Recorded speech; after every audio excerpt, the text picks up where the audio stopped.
Hello once again everyone, and welcome back to Moveset Breakdowns. So today we're going to be finishing off our little Kenway saga, and we're going to be going over the grandfather, Edward Kenway. Now, Edward Kenway comes from Assassin's Creed 4, Black Flag, which came out after Assassin's Creed 3, of course, and as such, a lot of the animations that I've talked about already for 3, that being Haytham and Connor Kenway, were reused in 4. Now, not as many as I initially thought. When I first saw the game, I remember being kind of disappointed with the direction they took, because a lot of the animation looked exactly the same, nothing really unique as far as I could tell, but upon closer inspection, there are some subtleties that are quite interesting to talk about. However, for the most part, it's going to be a little bit of familiar ground we're treading today. So, obviously, the biggest thing that sets Edward apart from his son Haytham and then his grandson is that he fights with 2 swords predominantly. And in fact, the only way you can get him to use one sword is if you are unarmed and then take it off of somebody. In which case he does have specific animations for the sword alone, and it does show us a certain difference in the way that he, then his son and grandson fight, which is important, which I'll go over again in a moment. But the first thing I want to say is that when you come across choreography that is using 2 swords, most of the time you're going to fall into the trap of, both swords attacking at the same time, or alternatively, you're going to get the 1, 2, 1, 2 sort of thing. And don't get me wrong, in some regard there is going to be that 1, 2, but the best way to showcase the advantage that 2 weapons give you is to treat them in regards to a fluid attack and defense. So if you've seen my video on the guards and what they do, rapier and dagger, you heard me talk about the idea of always trying to keep things being simultaneous. So for example, I don't want to defend, then attack. I want to try and get those as seamless as possible so it's one movement. So that way my opponent doesn't have time to treat these as, 1 weapon, 2 tempo. It's now 2 weapon, 1 tempo, which in theory, no one should be able to defeat.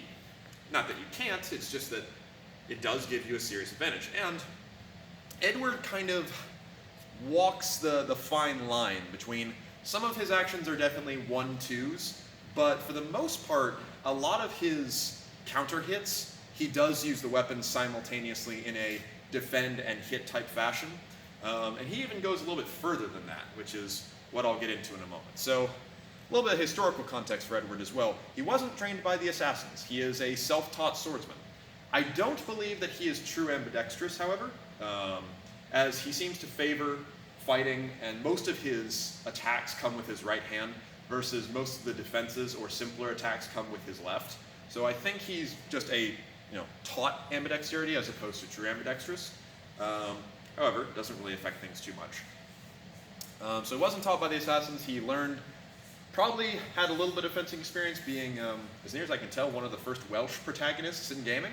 But probably had some experience from back home, and then of course he served during Queen Anne's War, which would be 1700 to 1718, kind of the golden age of piracy, but the war itself was around 1715.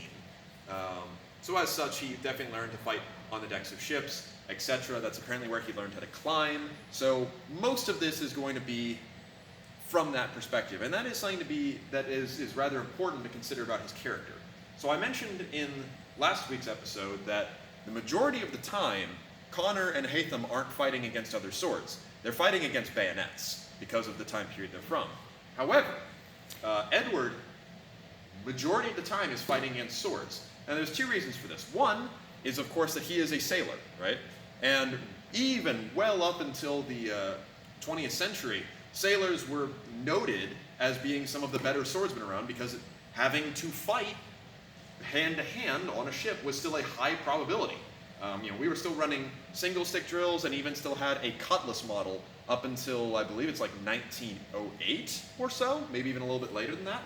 But either way, sailors are rather notorious for being good swordsmen because they have to practice it so routinely. Especially at this time where any pistol you have is a single shot and you discard it, right?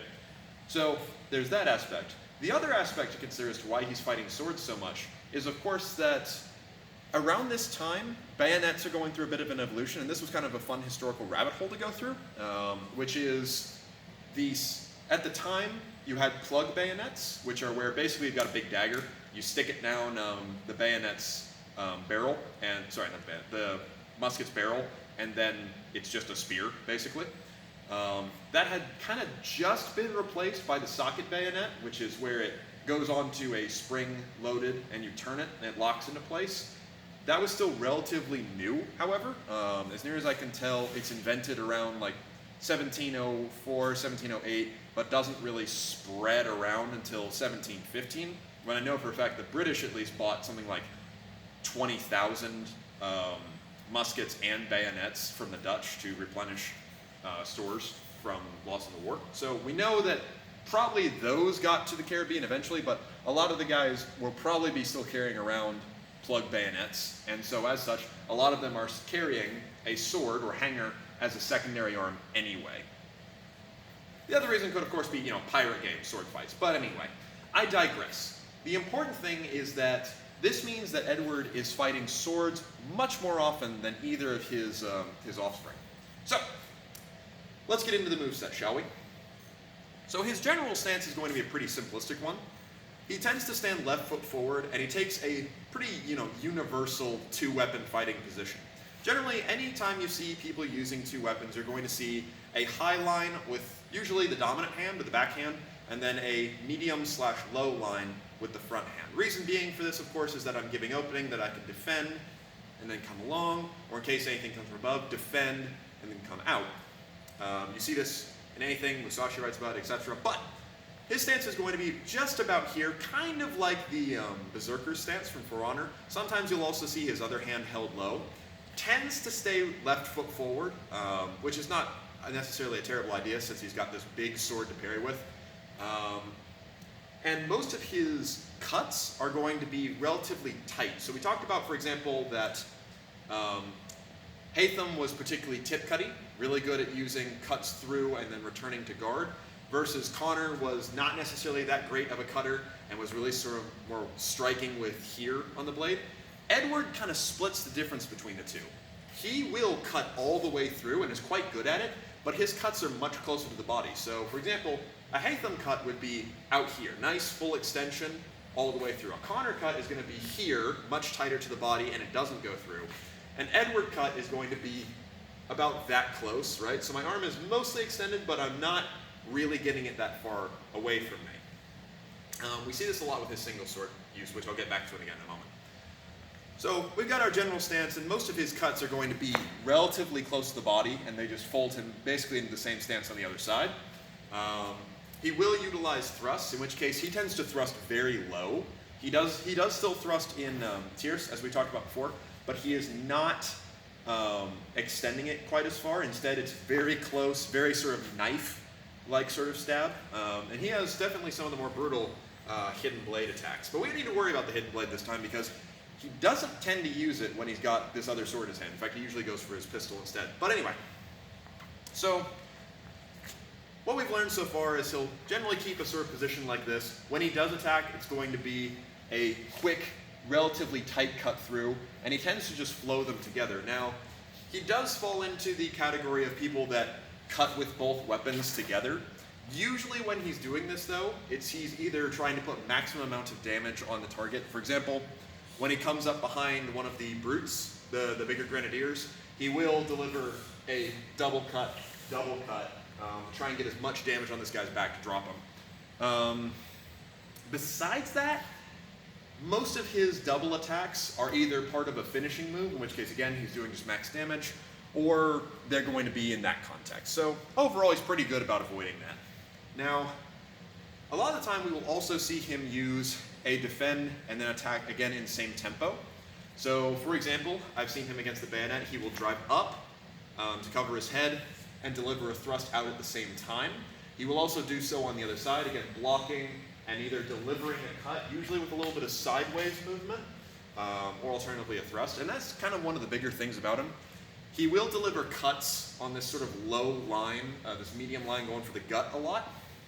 He tends to like to defend high, and then with that lateral step, he will deliver a cut along the belt line, which, because he's cutting this way and moving with it, he gets out of the way and can then launch into fighting whomever. Now, something that kind of sets him apart from both his son and then his grandson is he is still a, what was the word I used? Supplement type fighter. So we talked about how Connor will strike with the axe and then supplement it with either the hidden blade or a knee because this is no longer moving.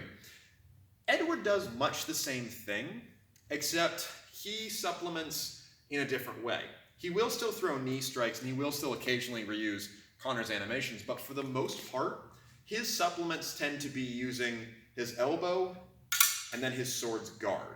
So generally, he'll be fighting out here. If anything gets too close to him, so for example, he stepped up and cut through, he's still very close to this opponent, his next move will be to strike with the guard of his sword, which can look like a variety of things. He'll throw hooks, he'll throw straights. At one point, he even throws almost kind of a pommel type strike on the back of someone's head. And those, like I said, tend to be if he's already gotten relatively close range. So for example, he has defended, cut one guy, he will defend, smack the other guy to get some clearance, use that prep sword to cut next, he's on to the next dude. So it tends to be a bit of a mix-up, and since the guard's already there, and most of his swords are hangers or other things that have, kind of complex guards, totally makes sense, right? First thing you do when you put these in people's hands is they'll go, ooh, knuckle dusters. But he also uses his elbows, which is very unique because, as near as I can tell, Connor and Haytham don't. Not that they won't use them on occasion, but for the most part, more than either of them, Edward will utilize his elbows to deal with threats coming on this line. So if it's generally in front of him, he'll just deal with it with the sword, right? If it's coming from behind him, we have that same kind of desperate reach behind you, somehow ponytail protect parry. But if something comes on his, kind of diagonal on the back, he will execute elbows a lot. He also throws a lot of elbows in his unarmed. We see at one point he does execute a spinning back elbow and things of that nature. But he uses them a lot when he's fighting with both swords because, once again, if we're at this range, he's going to be cutting. If we get too close, he's going to be striking. If something's coming from a new angle and he needs to shift up, next thing he'll throw will be the elbow to get himself some distance and then clear again with the sword. So really, he's almost kind of got 3 layers of defense, right? Out here, right here, and then these guys, which is pretty cool to see. Now, like I said, he does still use his legs. He will still throw knees. He has a particularly nasty stomp that he'll throw onto the lead leg and things of that nature. But for the most part, he tends to keep waist up as his primary form of fighting. So, what other interesting notes do we have? Well, we've also got his parries, right? His just straight up parries. Now, he has 2 forms of them. He'll either parry with both weapons together like this, so they're very close to each other, not quite the full, parallel to each other, relatively close, and then he will use both blades leverage to get himself an opportunity again. Or you will also see him do what is known as a tutta caperta parry in Italian, which is when you cross the swords like so. Basically what it does is it just reinforces. If anything gets in between those blades, it's not moving any further. So you'll see him stand in his normal stance, someone will cut at him, he'll pull back slightly as he defends, drops the sword over, and is now defending himself like so. At which point he can launch into a bunch of different things, depending upon what he's about to flow into. And that is kind of probably the biggest strength of Edward, is that if I were to define each one of them, Haytham was much more of the science of fencing, always keeping things in his terms. Connor was much more of the, up close. He would almost treat it more like a wrestling match most times. When it comes to Edward, I wouldn't be surprised if for the mocap they had a little bit of either Thai boxing, Muay Thai, something along those lines influence, given his tendency to mix up with elbows. He does framing a lot of the time. He'll frame off of a person with his sword to then launch a follow-up strike or something along those lines. He's particularly good at moving around his opponents to get an opponent between him and his new opponent, which is, fighting on a ship, very important, right? It's close quarters, it's chaotic, you gotta do what you gotta do. So, like I said, for the most part, his two-weapon fighting isn't that complicated. Now, when we go to his one sword, things change up a little. So, when it comes to one sword, he will still defend with the hidden blade, and he'll defend with it either extended or even when it's retracted. It's this very awkward-looking sort of, inside forearm parry, which looks just all sorts of strange the first couple times you see it. But we do get to see much more clear attacks when he's using one sword. So his stance will basically be right about here, or even sometimes he'll still be left foot forward. But when he launches his attacks, we're going to see those kinds of quick cuts. So once again, very tight cut, right? Raising cut, right? Lowering cut, whatever. He's not really extending. He's using his shoulders as he steps up and big passing steps to basically add a decent amount of structure behind it. His way of fighting reminds me much more of Messer, a close Messer play, as opposed to military saber or anything of that nature. Maybe even a little bit of old style backsword in regards to the way he steps. But either way, he will supplement still with unarmed strikes. He'll throw punches, he'll use the blade, and he is particularly fond of double tapping with the blade a lot of the time. He will also use wrestling techniques here and there, and he does have, speaking of, the cool move to finish off with, would definitely be he has an arm wrap, which you don't see a ton, and it's an interesting arm wrap too. So what'll happen here is, can I use you real quick? That sword will be just fine. So something fun that we see is he will utilize an outside arm wrap to lock up his opponent before attacking them in the back.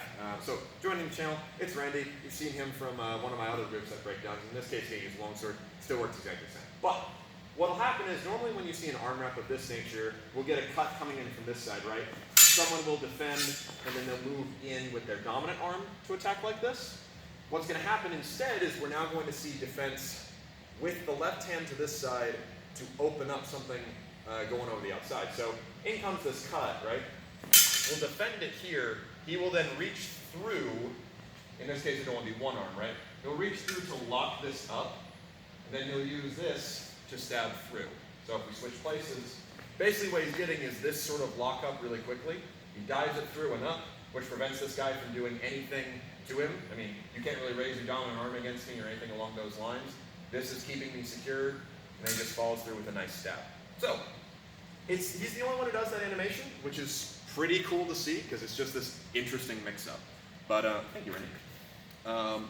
But either way, for the most part, that's kind of it. I mean, I was expecting there to be a lot more individual concepts I'd have to break down, but without a doubt, Edward is one of those fighters that just keeps it moving, right? If anyone gets too close, he just resorts to the next layer of his defense. And if anyone's at distance, he sticks to these, or pistols. Yeah, and one more question actually that I did get asked is what I thought about him carrying his swords like so and drawing them from the same side as opposed to doing a cross draw. Honestly, having a sword here and pulling it out in this manner isn't particularly hard. I have a whole video on drawing the sword and you can see me do it. I don't have any scabbards or anything for this. But carrying it here and choosing to draw them both upward isn't a bad idea at all.